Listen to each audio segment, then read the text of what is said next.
জয় হিন্দ বন্ধুরা, আপনারা কি জানেন যে চিন্তার পরে আমাদের মানসিক স্বাস্থ্যের জন্য সবচেয়ে বেশি চ্যালেঞ্জিং যে বিষয়টি সেটি হলো একাকিত্ব।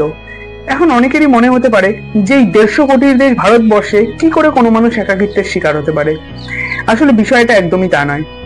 একাকিত্ব একটি অর্থপূর্ণ সামাজিক বন্ধনের অভাবে জন্ম নেয় এবং আজকের এই ভিডিওটিতে আমি তথ্য সহ ভারতবর্ষের বহু মানুষ কি করে একাকিত্বের শিকার হয়ে যাচ্ছে সেই সম্পর্কে আমি আপনাদের সঙ্গে আলোচনা করতে চলেছি।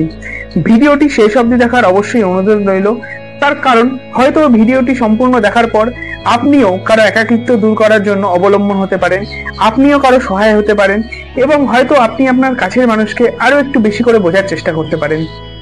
তো চলুন এই ভিডিওটি শুরু করা যাক। কিন্তু তার আগে আমি আপনাদেরকে বলে দিই যে যদি আপনার আমার এই ভিডিওগুলি ভালো লেগে থাকে তাহলে আমাকে সমর্থন করার জন্য অবশ্যই আমার চ্যানেলটিকে সাবস্ক্রাইব করে নেবেন এবং সাবস্ক্রাইব বাটনের পাশে থাকা বেল আইকনটিকেও ক্লিক করে নেবেন যাতে আমার সকল ভিডিওর আপডেট সবার আগে পৌঁছে যায় আপনার কাছে।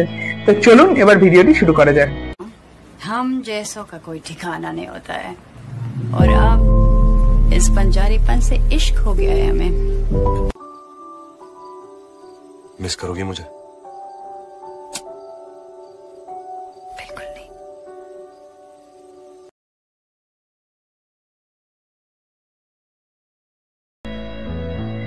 পরিসংখ্যানের মতে একাকিত্বের শিকার হওয়ার তালিকায় ভারত রয়েছে তৃতীয় স্থানে। ভারতের প্রায় 45% মানুষই একাকিত্বে ভোগে এবং আরো বেশি যেটা চিন্তার বিষয় হলো এই 45%-এর মধ্যে 25% হলো ভারতীয় কিশোর। এই ভারতীয় কিশোররা এটা মনে করে যে তাদেরকে বোঝার মতো কেউ নেই, তারা এমন একটি পরিবেশে বাস করে যেখানে কেউ তাদের বোঝে না, এমনকি তারা এটা মনে করে যে তাদের বাবা মাদের সঙ্গেও তারা নিজেদের মনের কথা শেয়ার করতে পারবে না, তার কারণ তাদের ধারণা যে তাদের বাবা মারাও তাদেরকে বোঝার চেষ্টা করে না। বর্তমানে একাকিত্ব একটি বিশ্বব্যাপী অতিমারিতে পরিণত হয়ে চলেছে।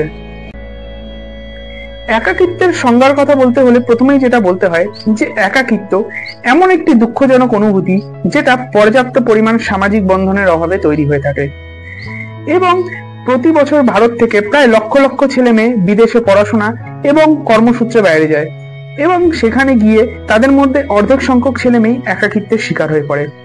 শুধু বিদেশে যাওয়া ছেলেমেয়েরাই নয়, এমন বহু ছেলেমেয়েরা রয়েছে যারা ভারতের মধ্যেই এক রাজ্য থেকে অন্য রাজ্যে যায় কাজের জন্য বা উচ্চশিক্ষার জন্য এবং সেখানে গিয়েও তারা কিন্তু এই ধরনের একাকিত্বের শিকার হয়ে পড়ে থাকে হামেশাই। 2020-21 একটি রিপোর্ট থেকে আমরা এটা জানতে পারি যে প্রায় 2.5 কোটিরও বেশি মানুষ নিজেদের বাসস্থান ছেড়ে ভিন রাজ্যে বা ভিন দেশে কর্মরত হয়েছিলেন এবং শুধুমাত্র যে এই সকল মানুষদেরই মধ্যে কিছু মানুষ একাকিত্বের শিকার হয় এমনটা কিন্তু নয়। বাড়িতে এমন অনেক বয়স্ক মানুষরা রয়েছে যারা নিজেদের সন্তান সন্ততিদেরকে ছেড়ে বাড়িতে একা একা থাকতে বাধ্য হয়, ইনারাও কিন্তু একাকিত্বের শিকার হয়ে পড়ে। আজ থেকে 25 বছর আগে যেখানে ভারতের প্রায় 80% মানুষই নিজেদের পরিবারের সঙ্গে থাকতো, নিজেদের পরিবারের সঙ্গে থেকে কোনো কিছু কাজ করত, সেখানে বর্তমানে কিন্তু প্রায় 30% এরকম মানুষ রয়েছে যারা নিজেদের পরিবারের সঙ্গে থাকার সুযোগ পেয়ে থাকে। এই বদলে যাওয়া পারিবারিক কাঠামো আমাদেরকে এটা বুঝতে সাহায্য করে যে ভারতবর্ষের বেশিরভাগ মানুষই কতটা অসহায় হয়ে পড়েছে, তারা নিজেদের আপদে বিপদেও কাউকে পাশে পাচ্ছে না এবং এই সকল একাকিত্বের পাশাপাশি নিজের প্রতি এবং নিজের পরিবারের প্রতি একটি চিন্তার জন্ম নেয় এবং এই চিন্তা সরাসরি আমাদের স্বাস্থ্যকে প্রভাবিত করে। ভারতবর্ষের একাধিক কর্মচারী, বিশেষত বেসরকারি প্রতিষ্ঠানে যে সকল কর্মচারীরা কাজ করে তাদের মধ্যে বহু মানুষই নিজেদেরকে ওভারলোডেড ফিল করে এবং এই সকল কর্মচারীদের মধ্যে 70% তো এমন কর্মচারীরা রয়েছে যারা অফিসের থেকে বেরিয়েও নিজেদের কর্মক্ষেত্র থেকে বেরোনোর পরেও সর্বদা অফিসের কথাই চিন্তা করতে থাকে। এছাড়াও ভারতবর্ষে এমন বহু কর্মচারী রয়েছে যারা নিজেদের কাজের শেষে নিজেদের পরিবারের সঙ্গে স্বল্প সময়টুকু কথা বলারও সুযোগ পেয়ে থাকে না।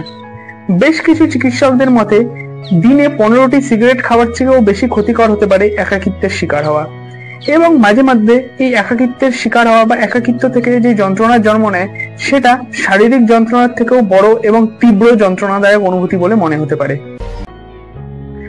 একটা সময় ছিল যখন ভারতের প্রত্যেকটি পরিবারের মানুষ একটি নির্দিষ্ট টিভি চ্যানেলেই সকলে মিলে একসঙ্গে বিনোদনের জন্য নির্ভরশীল থাকতো এবং সেই সময় তারা একসঙ্গে বসে একটি নির্দিষ্ট টিভি চ্যানেলেই বিনোদনকে উপভোগ করত। কিন্তু এর পরবর্তীকালে টিভি চ্যানেলগুলিতে বিভিন্নতা আসার সাথে সাথে ভারতের বিভিন্ন পরিবারগুলিও আলাদা আলাদা টিভিতে বিভক্ত হয়ে যায় এবং বর্তমানে পরিস্থিতি এরকম যে প্রত্যেকটি মানুষ নিজের নিজের ইচ্ছে মতো বিনোদনের জন্য নিজস্ব মোবাইলে ব্যস্ত। এর ফলে আমরা নিজেদের পছন্দ মতো বিনোদন তো পেয়ে যাচ্ছি, কিন্তু আমরা একটি সামাজিক দূরত্ব পরস্পরের মধ্যে তৈরি করছি এবং যার ফলে আমরা ধীরে ধীরে একাকিত্বের পথে পা বাড়াচ্ছি। একদা স্বামী বিবেকানন্দ বলেছিলেন যে আমরা সকলেই মনের মতো বন্ধু খুঁজি, কিন্তু কেউই কারো মনের মতো বন্ধু হবার চেষ্টা করি না।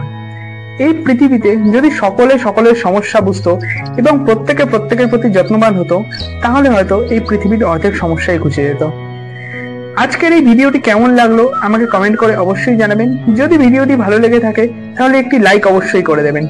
আমাকে সমর্থন করার জন্য আমার চ্যানেলটিকে সাবস্ক্রাইব অবশ্যই করে নেবেন।